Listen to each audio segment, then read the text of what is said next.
Hey everyone, and welcome to the first video we're doing for Chapter 22. And in Chapter 22, we'll be talking about cross-cultural interactions, which kind of jumps all over the place geographically, but that's what the theme of the chapter is, right? It's these connections between different geographic regions, between China and India and the Middle East and the Mediterranean, and even now Africa and Southeast Asia and so forth. So we'll be talking about the interactions between these regions, that at the time was really the known world for the civilized world before the 14 and 1500s, when they started going across the Atlantic and quote unquote discovering the Americas. But for this first video, we'll be focusing on long distance travel. Now, long distance travel, we kind of break down into three basic categories: trade, diplomacy, and then missionary work. And for the first one, for long distance trade, we first kind of look at the difference between overland and maritime trade. Now, maritime obviously meaning on the waters. Overland trade along the Silk Road specialized in luxury goods such as textiles and precious stones. All right, textiles especially such as silk. That's where the name the Silk Road comes from. But larger commodities such as steel, coal, what we think of the more natural resources, it was not cost effective to ship those over land. It was much more cost effective to put them in larger ships that the technology was now allowing them to do by the 13th and 14th centuries, and then ship them overseas. Now, this increase in trade led to trade cities, such as Kanabalik, the capital of the Mongol Empire, or the Great Khanate, I should say, under the Yuan dynasty. It's also very, very close to the site of modern-day Beijing. Let me put this up here. In the Far East, you had Hangzhou. Up and around here in the south, you had Guangzhou. In Indonesia, you had Malacca was another important one. In India, Calicut. Delhi is somewhat an overland, but we're talking mostly about these maritime trading sites. And then even in Persia, Hormuz, Baghdad was a very important one up the Tigris and Euphrates River, Alexandria and Cairo, and even along East Africa in this Indian Ocean trading basin, such as Mogadishu, Mombasa, and so forth.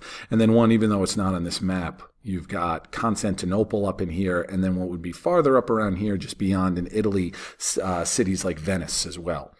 All right, so all of these trading cities, these develop with the wealth and the population that is brought from trade.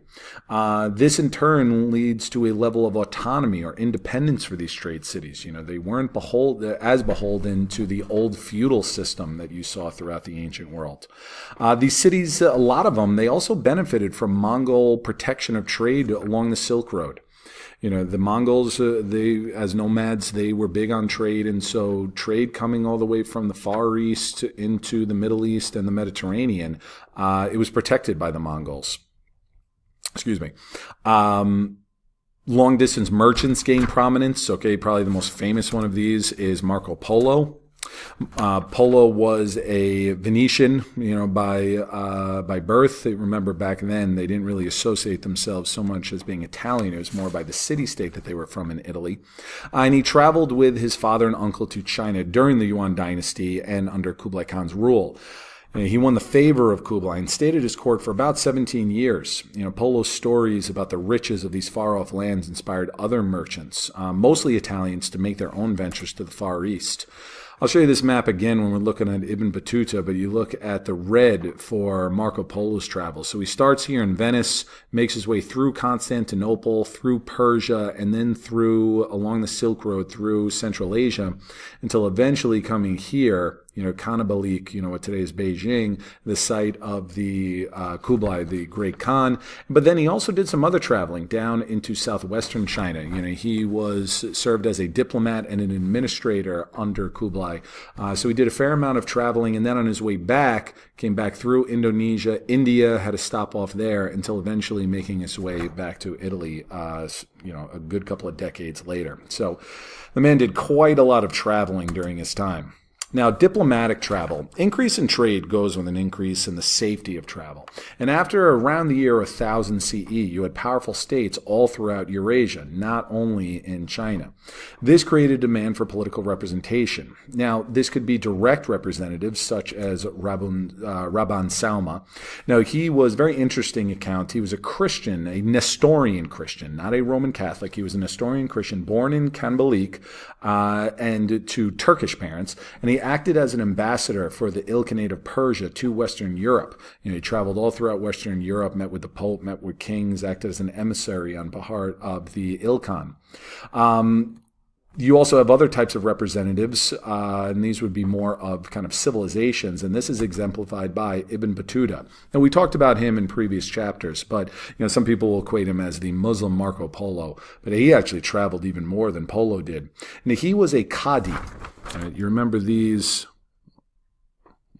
For some reason it's not drawing there. Let's try it down there. He was a Muslim legal scholar and a judge.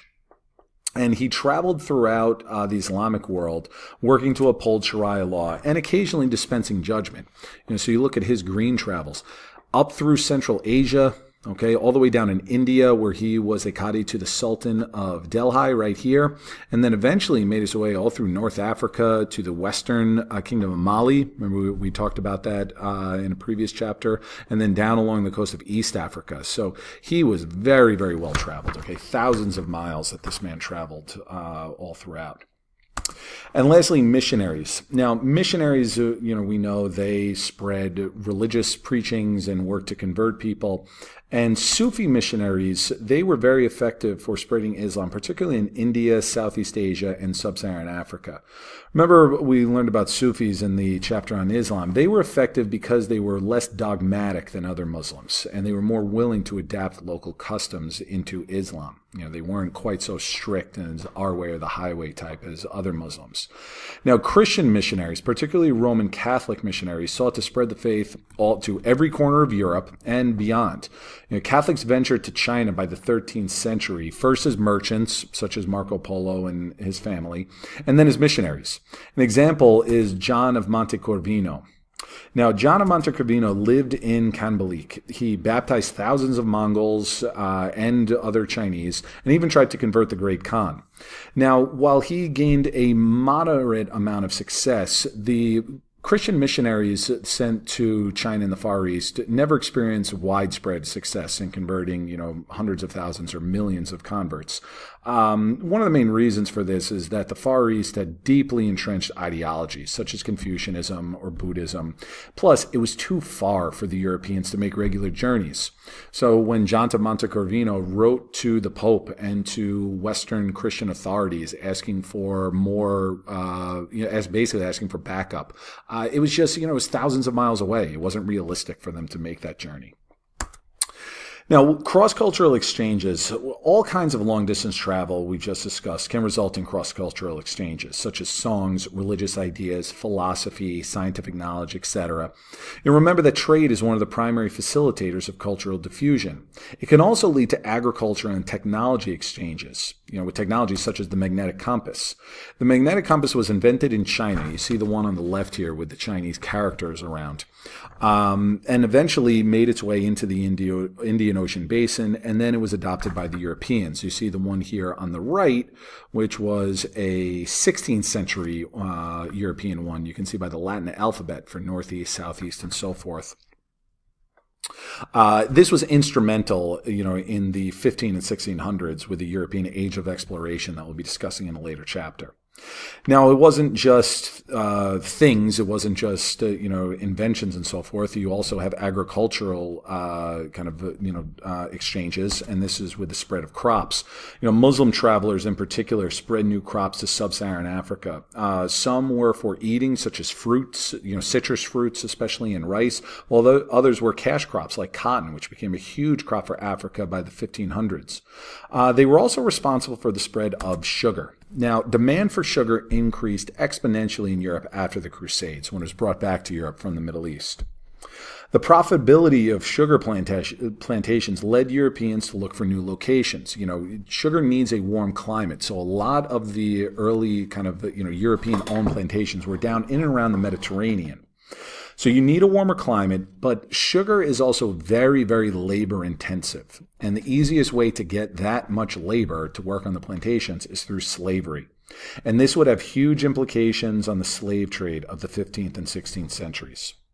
Another very important technology that was spread was gunpowder. Now, this was invented by the Chinese, but spread with the Mongol conquest. The fire lances and basic cannons that the Mongols brought with them throughout Central Asia and eventually into Eastern Europe. It would reach Europe by the mid-13th century. Okay, here you have a drawing from the 100 Years' War. Okay, it lasted from the mid-1300s to the early 1400s, the French and the English. And you have the English assaulting a French citadel. And what do you see down here? Primitive cannons. All right, so gunpowder definitely, it was taking effect in European warfare by the 13 and 1400s. Okay, so that is a very general overview over long-distance travel, and then we will get into some bad things, some crisis that can be transported along these trade routes in the next video.